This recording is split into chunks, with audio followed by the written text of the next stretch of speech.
Hello everyone, my name is Enrico Corchi. I've been in Dubai for almost 23 years. I'm working as a migration consultant. Ako naman po, Marie Chris Cochi. You can call me Cheche. 19 years na po sa Dubai and currently working sa sales, mga leather shoes and bags. Way back, siguro 5 years ago, in-invite niya po kami, Miss Cheryl Fulgar.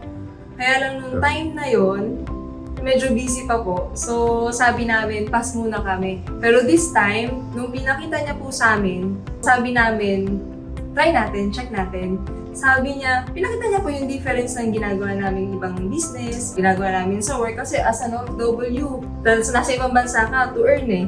So, parang dito, mas mabilis yung kitaan. So, try natin. Wala namang mawawala. Kami madagdag. So, ginawa po namin mag-asawa. Nasa dugo na po natin yung pag-network. So, maganda rin po yung naging income namin doon. Pero nung nag-start po kami dito, in just 3 months, na-hit po namin yung almost $500,000.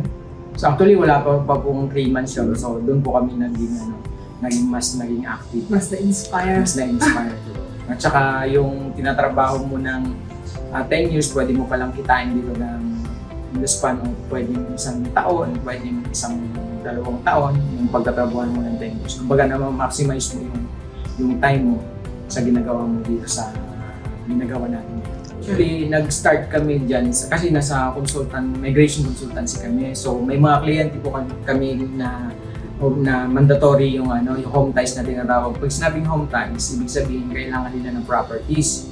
So doon po nag-start up yun. So may mga kliyente po kami na inopera namin ng home ties, tapos bawat kliyente na inopera namin, kumbaga naging open po sila sa pagkakataon na yun, kumukuha kagad sila ng unit. Doon po nag-start yun. Tapos nag-start din kami doon sa mga kaibigan namin.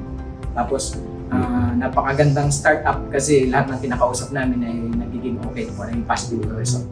At saka, ang maganda kasi business. So, kahit pagbalik mo ng Pilipinas, may business ka na rin. Or kahit nasa ibang bansa ka, ongoing na rin yung business. So, ang maganda, hindi naman sa bulsa mo manggagaling eh. Parang ginisa mo na yung sa sariling mantika. So, yung client mo na magbabayad dun sa monthly rent mo. So, nagawa po namin siya after work. So, pag ako po, after ng duty ko sa trabaho, kung may mga kakausapin kami, yung mga friends namin, then from work, pupunta po ako dun sa venue kung saan nang meet up. And then hanggang na po yun, hanggang sa madaling araw, walang problema.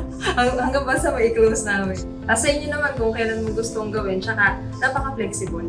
Ngayon po, meron kaming unit sa rental basis. So, yun naman po ay RFO.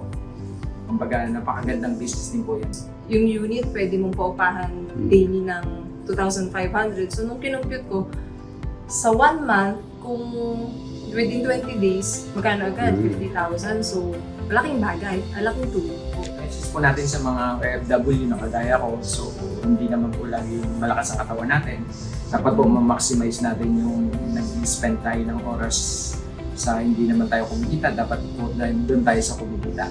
So, sabi nga nila, in order to create another source of income, you need to create another source of pipeline. So, pwede natin i-consider itong business na to. Sobrang ganda, sobrang dali. Basta may nag-guide lang po, nag-mentor, madali po ang proseso. Yan, yung mga kababayan po natin na naghahanap ng pagkakakitaan, sobrang laking tulong po talaga to. Pwede po natin i-consider siya. Sobra po kami natulungan. Kumbaga nag-work sa amin itong proseso na to. For sure sa inyo mag-work din. Laban OFW, reach your life!